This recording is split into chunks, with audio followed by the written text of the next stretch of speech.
السلام علیکم عزیز طلبہ. ہمارے سبق سر سید کے عادات و خصائل کے دوسرے حصے کے ساتھ ادیب احمد حاضر ہوں آپ کے ساتھ. دیکھتے ہیں جی ہمارا جو سبق کا باقی حصہ ہے اس کی طرف چلتے ہیں.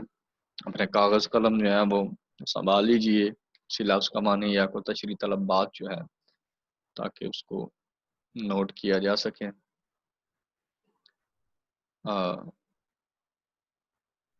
ہمارا آج کا جو پیراگراف ہے وہ آپ کی سکرین پہ جو ہے جی آپ کے سامنے موجود ہے. یہ شروع میں جہاں پہ آپ کو کرسر نظر آ رہا ہے وہاں سے سبق کا آغاز کرتے ہیں. سر سید کو ہمیشہ اپنے کنبے کے ساتھ حد سے زیادہ لگاؤ رہا ہے. بھائی کی موت کا صدمہ ان کو 20 برس نہیں بھولا. سنا ہے کہ ان کے عزیزان کے ساتھ بھائی کا ذکر اس لیے نہیں کرتے ہیں کہ ان کا داغ تازہ ہو جاتا ہے. داغ تازہ ہو جاتا ہے یعنی کہ زخم جو ہے وہ ہرا ہو جاتا ہے، دوبارہ سے جو ہے ان کو وہ صدمہ جو ہے وہ یاد آ جاتا ہے. وہ دکھ جو ہے وہ غم جو ہے وہ ان کا تازہ ہو جاتا ہے. بہت مدت کے بعد ان کی بھتیجی کے منہ سے باپ کا کچھ ذکر نکل گیا. سر سید کی حالت ایسی متغیر ہو گئی کہ گویا آج ہی بھائی کا انتقال ہوا ہے. متغیر ہوتا ہے جی تبدیل ہونا، بدلنا. ان کی حالت ایسی وہ بدل گئی کہ جیسے آج ہی جو ہے وہ بھائی کا انتقال ہوا ہے. والدہ کے ساتھ جیسی ان کو وابستگی تھی ایسی بہت ہی کم سنی گئی ہے، اور جیسی کہ وہ جوانی میں اطاعت و فرما برداری کرتے تھے اور ان کے غصے اور خفگی کو برداشت کرتے تھے. خفگی ہوتا ہے جی ناراضگی کو، ناراضی جو ہے، غصہ جو ہے اس کو برداشت کرتے تھے. اس طرح بچے بھی اپنے ماں باپ کا کہا نہیں مانتے. اپنے وطن کے ساتھ ہر شخص کو عموماً الفت و موانست ہوتی ہے، مگر سر سید کی محبت اپنے وطن کے ساتھ عجیب طرح کی تھی. گو بظاہر سر سید نے دلی ہمیشہ کے لیے چھوڑ دی تھی. ان کے آرٹیکلوں میں یا اسپیچوں اور لیکچروں میں یا پرائیویٹ خطوں میں جہاں کہیں دلی کا ذکر آ گیا ان کا دل امڈے بغیر نہیں رہا. آرٹیکل ہوتا ہے جی مضمون، اسپیچ تقریر کو کہتے ہیں جی. یا پرائیویٹ خطوط جو ہیں جی، نجی خطوط جو ہیں، ذاتی نوعیت کے جو خط تھے، ان میں اگر کہیں دلی شہر کا جو ہے جو ذکر آ گیا تو ان کا دل جو ہے وہ بھر آتا تھا. اگر غور کر کے دیکھا جائے تو سر سید کے دل میں قوم کی بھلائی کا خیال، قومی ہمدردی کا جوش زیادہ تر دلی ہی کی تباہی اور بربادی نے پیدا کیا. دلی جو شہر تھا جی اس کا جو اجڑنا تھا، جو ہے کہ وہ احمد شاہ ابدالی اور نادر شاہ درانی کے حملے، 1857 کی جنگ آزادی جو تھی، علم و ادب کے لحاظ سے دلی شہر جو ہے وہ ایک خاص اہمیت رکھتا تھا. بڑے ادبار شعراء کا جو ہے وہ وہاں سے تعلق تھا، جیسا کہ مرزا غالب ہے، میر تقی میر جو ہے وہاں پہ تھے. اس کے علاوہ بڑی وہ علمی ادبی مجالس اور علم کا جو ہے وہ گہوارہ تھا وہ شہر. لیکن وہ فسادات کی وجہ سے جو ہے جی وہ دلی کا شہر جو ہے وہ اجڑ گیا. میر تقی میر کا ایک شعر مجھے یاد آ رہا ہے کہ خرابہ دلی کا دہ چند بہتر لکھنؤ سے تھا، وہیں پہ کاش مر جاتا سرا سیما نہ آتا یہاں. سر سید جیسے ذکی الحس آدمی کے لیے یہ انقلاب ایک تازیانہ تھا. ذکی الحس ہوتا ہے جی حساس آدمی، ٹھیک ہے جی، نازک مزاج.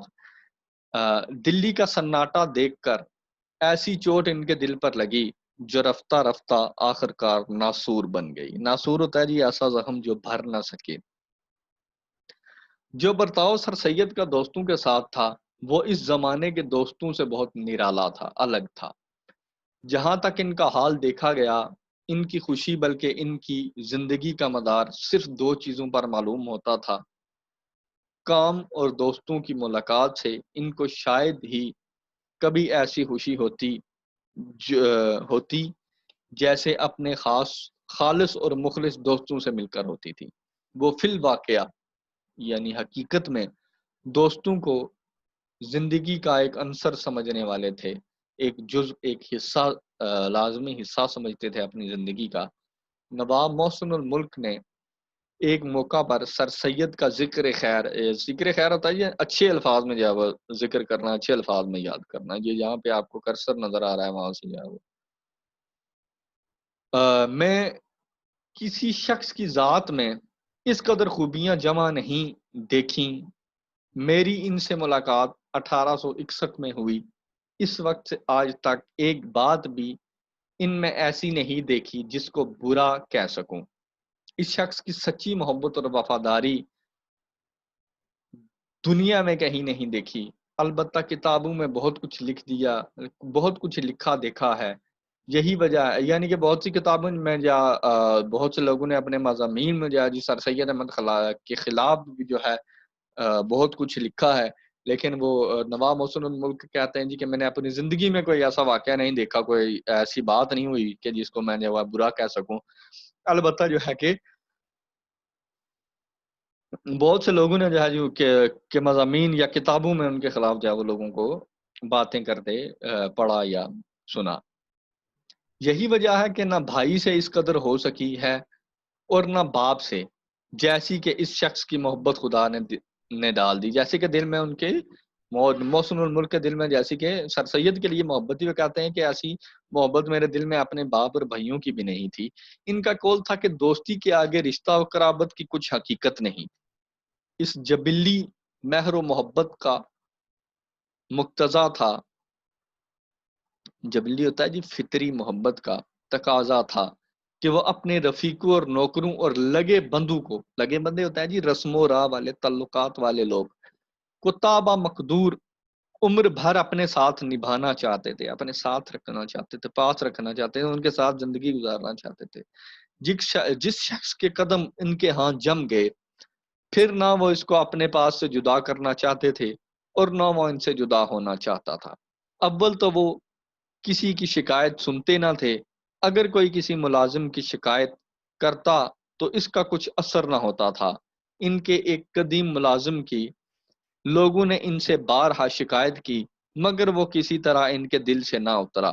ہمیشہ ان کا معتمد عالیہ اور سفر و خضر میں معذرت خواہ ان کا معتمد علائے اور سفر و خضر میں ان کے ہمراہ رہا اور آخر انہی کی رفاقت میں مر گیا۔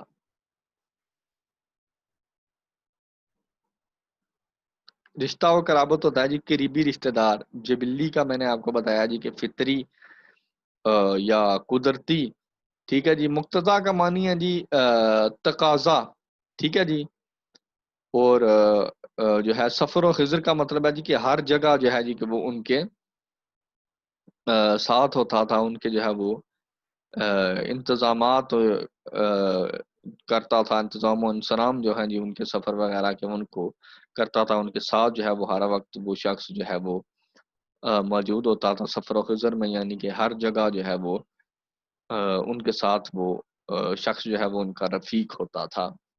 اچھا جی، سیر چشمی اور فراخ حوصلگی سر سید کے اوصاف میں سے تھے۔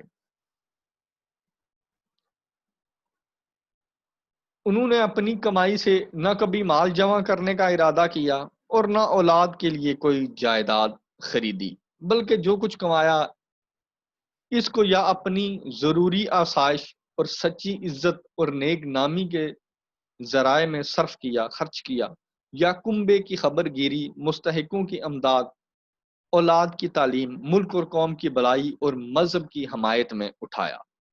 یعنی کہ روپیہ پیسہ جو تھا اس میں کبھی جو ہے کہ انہوں نے کنجوسی کا مظاہرہ نہیں کیا، اور جو کچھ بھی مال انہوں نے کمایا اس سے کوئی جائیداد نہیں خریدی، اور نہ ہی اپنی جو ہے وہ اس کو آسائش اور سہولت کے لیے خرچ کیا، بلکہ اس کو جو ہے کہ اپنی عزت اور نیک نامی میں کے لیے اور اپنے خاندان کی جو ہے وہ خبر گیری اور مستحق جو لوگ تھے، حقدار جو تھے، ان کی مدد اور امداد کرنے میں جو ہے وہ اس مال و دولت کو صرف کیا۔ ابتدا سے ان کا یہ حال رہا کہ جس کام کی لہر ان کے دل میں اٹھی اس پر روپیہ صرف کرنے میں انہوں نے کبھی پس و پیش نہیں کیا۔ وہ اپنے کھانے پہننے کے اخراجات میں تنگی کر سکتے تھے اور کرتے تھے، مگر اپنے شوق کے کاموں میں انہوں نے کبھی مذائقہ نہیں کیا۔ جس کتاب کی ان کو تلاش ہوئی، اگر وہ 20 گنی قیمت پر، یعنی کہ 20 گنا زیادہ قیمت پر بھی ملی تو اس کو لیے بغیر نہیں چھوڑا۔ مستحقوں کی امداد و دستگیری کرنے کی بھی ان کی نسبت بے شمار مثالیں سننے میں آئی ہیں، یعنی کہ مستحق جو ہیں، حقدار لوگ جو ہیں، ان کی مدد کرنے میں ان کے بارے میں جو ہے جی وہ بے شمار مثالیں جو ہیں وہ موجود ہیں کہ کس طرح انہوں نے جو ہے وہ حقداروں کی اور مستحق لوگوں کی جو ہے وہ مدد امداد کی۔ سر سید کی جوان مردی اور فیاضی صرف اسی تک محدود نہ تھی، بلکہ ان کی مثال ایک پھلدار درخت کی سی تھی جو اپنے پھل سے، اپنے سائے سے اور اپنی لکڑی سے، یعنی کہ ہر طرح سے، غرض کے ہر طرح سے مخلوق کو فائدہ پہنچاتا ہے۔ جیسے ایک درخت ہے جی، اب اس کے سائے سے بھی آدمی جو ہے وہ فائدہ اٹھاتا ہے، اس کے پھل سے بھی جو ہے وہ مستفید ہوتا ہے، اس کی لکڑی سے بھی جو ہے وہ اپنی ضروریات جو ہے وہ پوری کرتا ہے۔ اسی طرح جو سر سید احمد کی مثال ہے وہ ایک ایسے درخت کی سی تھی۔ غریب پیشہ ور اور مزدوروں کے ساتھ